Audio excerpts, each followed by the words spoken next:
नवाज शरीफ के चौथी बार वजीर आज़म बनने के लिए इलेक्शन लड़ने में हाई आखिरी रुकावट भी आज दूर हो गई है। आज सुप्रीम कोर्ट के 7 रुकनी बेंच ने ताहयात नाअहली केस का फैसला सुना दिया है, जिसमें ताहयात नाअहली के फैसले को कलअदम करार दिया गया है। ये बहुत अहम फैसला है और इंतखाबात से पहले इसकी अहमियत भी बढ़ गई है। चीफ जस्टिस काजी फाइसा की सरबराही में बनने वाले 7 रुकनी बेंच ने साबिक चीफ जस्टिस मियां साकिब निसार, जस्टिस शेख अजमत सईद, साबिक chief justice Umar Ata Bandial, justice Ejazul Hasan और जस्टिस सज्जाद अली शाह के समीउल्लाह बलोच केस में ताहयात नाअहली के फैसले को कलअदम करार दे दिया है। आज के इस फैसले से 7 रुकनी बेंच में शामिल एक जज जस्टिस याया अफरीदी ने इख्तलाफ किया है, जबकि बेंच के बाकी 6 अराकीन यानी चीफ जस्टिस काजी फाइजी साहब, justice Mansoor Ali Shah, justice Jamal Khan Mandokhail, justice Muhammad Ali Mazhar, justice Aminuddin Khan और जस्टिस मुसर्रत हिलाली ने समीउल्लाह बलोच केस में आर्टिकल 62(1) के तहत ताहयात नाअहली के फैसले को कलअदम करार दिया है। आज जारी होने वाले मुख्तसर फैसले के मुताबिक आइन का आर्टिकल 62(1) कोई सेल्फ एग्जीक्यूटरी शिक नहीं है, क्योंकि वो खुद से उस कोर्ट ऑफ लॉ यानी अदालत का तायुन नहीं करता जो इस आर्टिकल के तहत डिक्लेरेशन दे, ना ही वो इस आर्टिकल में दी गई डिक्लेरेशन के तहत नाअहली की मुद्दत का तायुन करने के लिए कोई तरीक़ाकार वाज़े करता है। ऐसा कोई कानून मौजूद नहीं है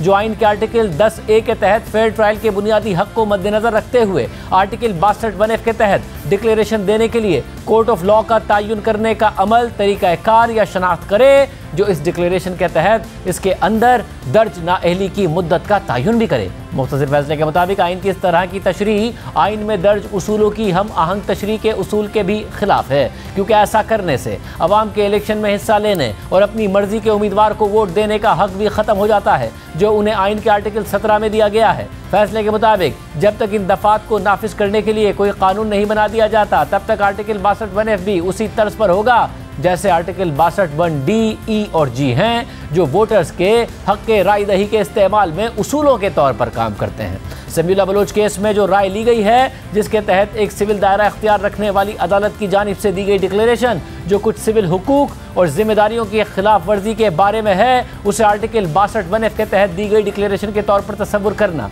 और इस डिक्लेरेशन के तहत नाअहली को ताहयात करार देना आइन की गलत तशरीह करने के मुतरादिफ है, इसलिए इसे मुस्तरद कर दिया जाता है। फैसले के मुताबिक इलेक्शन एक्ट 2017 में इलेक्शन तरमीमी एक्ट 2023 के जरिए सेक्शन 232 की झेली शिक 2 को शामिल किया गया, जिसमें किसी भी अदालत की जानिब से किसी भी फैसले, हुक्म या ऑर्डर के तहत आर्टिकल 62(1) के तहत दी गई सज़ा की मुद्दत 5 साल तजवीज़ की गई और इस डिक्लेरेशन को भी कानूनी अमल से गुजरने का मातहत किया गया है। यह कानून पहले ही नाफिजुल अमल है और मौजूदा केस में इस कानून के दुरुस्त होने का या उसके दायरा कार का जायज़ा लेने की कोई ज़रूरत नहीं है। 7 रुकनी बेंच में से 6 जजेस ने इस फैसले से इत्तफाक किया है, जबकि एक जज जस्टिस याया अफरीदी ने इस फैसले से इख्तलाफ किया है। इस फैसले के बाद नवाज शरीफ और जहांगीर तरीन के रास्ते में हाई रुकावटें दूर हो गई हैं। सुप्रीम कोर्ट के हुक्म के बाद इस केस में अदालती माविन और माहिर कानून रीमा उमर ने पोस्ट किया कि सुप्रीम कोर्ट के हुक्म के बाद अब अदालतें सियासतदानों को इलेक्शन लड़ने से ऐसे अपनी मर्जी की वजूहात पर नाअहल नहीं कर पाएंगी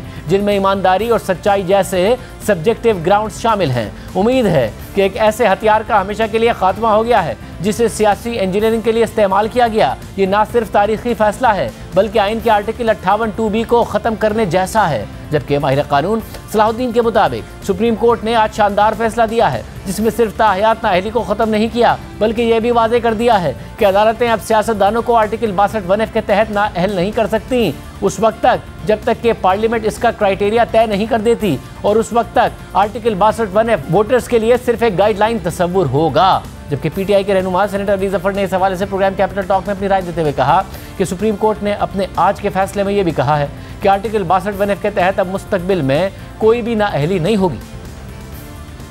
सुप्रीम कोर्ट ऑफ पाकिस्तान ने यह भी कहा है ये जो आर्टिकल 62(1)(f) है इसकी इम्प्लीमेंटेशन नहीं हो सकती, यानी इसके ऊपर अमल दरामद नहीं हो सकता। ये एक सिर्फ विश लिस्ट की तरह का आर्टिकल है। इसके तहत अब मुस्तकबिल में कोई भी नाअहली नहीं होगी। अब सिर्फ ये एक